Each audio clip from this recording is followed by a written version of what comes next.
CGL और NTPC को related question जो बार बार पेपर में आते हैं और स्टूडेंट इसमें थोड़ा डाउट हो जाते हैं। क्वेश्चन है नवीन तथा प्रवीण की वर्तमान आयु का अनुपात 4:5 है। नवीन तथा प्रवीण की वर्तमान आयु का अनुपात 4:5 है।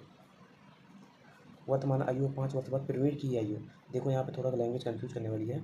वर्तमान और 5 वर्ष बाद, वर्तमान में प्रवीण की दी है 7 और 5 वर्ष बाद दिए 8, एक का गैप है, एक रेशियो का, और उसी की वैल्यू कितनी 5 ईयर बाद। इसका मतलब प्रवीण की वर्तमान आयु है 7 5 या 35। अगर 35 है तो यहाँ पे कितने से मल्टीप्लाई करना है, 7 से प्रवीण की आयु। अगर यहाँ 7 से किया तो हमें यहाँ भी 7 से मल्टीप्लाई करना पड़ेगा। तो नवीन की आयु प्रेजेंट कितनी आई 28। अगर नवीन की आयु प्रेजेंट 28 आई है और 4 वर्ष बाद उसकी आयु कितनी हो जाएगी 32। इसी का दोनों का रेशियो पूछ रहा है, 4 से काटा 7 बार में और 4 से काटा 8 बार में। ये इसका क्या है आंसर, दोनों नवीन की पूछ रहा था। नेक्स्ट क्वेश्चन पे आते हैं। नेक्स्ट क्वेश्चन कह रहा है ताजे अंगूर के वजन में 80% पानी है। अब देखो जो ये पानी अंगूर वाला जो क्वेश्चन आता है ना, इसमें सिर्फ हम रस देखते हैं, हम सिर्फ रस पर ही डिपेंड होते हैं। बाकी हमें कोई क्वेश्चन नहीं देखना है, ना हमें कुछ देखना है, सिर्फ इतना देखना है ताजे अंगूर पर 80% पानी है तो रस कितना होगा 20%, और सूखे अंगूर पर अगर 15% पानी है तो रस कितना होगा 85%। क्वेश्चन यहीं से सॉल्व हो जाएगा।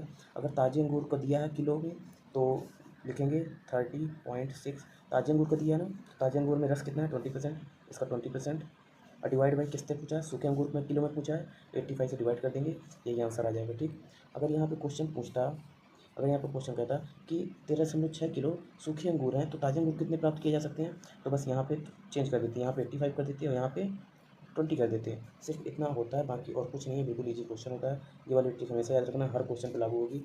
और मेरा चैनल है, इसको सब्सक्राइब कर लो। ऐसी छोटी छोटी क्लिप 2-2 मिनट में बहुत सारी मैं अभी अपलोड करूँगा, जिसको देखते ही आपको सीधे आंसर टिक करेंगे आप सिर्फ और सिर्फ 1 मिनट में। ओके, तो प्लीज़ स्टूडेंट, काफ़ी रेयर है लेकिन काफ़ी शिफ्टों में पूछा जाता है। एक छात्रावास में 90 छात्र हैं, जब 30 छात्र शामिल होते हैं तो औसत मेज़ 10 घट जाता है, लेकिन पहले के मेज़ से 560 की वृद्धि होती है। ठीक है, तो हमने माना कि पहले कितना था औसत मेज़ x, तो पहले का जो औसत मेज़ रहा होगा वो 90x रहा होगा। लेकिन अब 30 स्टूडेंट आ जाते हैं तो 120 स्टूडेंट्स का जो औसत मेज़ है वो 10 घट जाता है, लेकिन 560 की वृद्धि हो जाती है। तो यहाँ पे 90 में 560 की वृद्धि हो जाती है, यहीं से x की वैल्यू निकालनी है, आंसर आ जाएगा। यहाँ पे आ जाएगा 90x plus 560 is equal to 120x minus का 1200। तो यहाँ पे आ जाएगा 30x इज इक्वल टू 760। तो x की वैल्यू आ गई 760 डिवाइड बाई 30, ये x की वैल्यू आ गई। अब हमें 90x की वैल्यू चाहिए तो वैल्यू रख दो 90 मल्टीप्लाई 100 760 डिवाइड बाई 30, 0 से 0 इसे कटा 30 बार में, और जिसका डिवाइड करोगे 5280।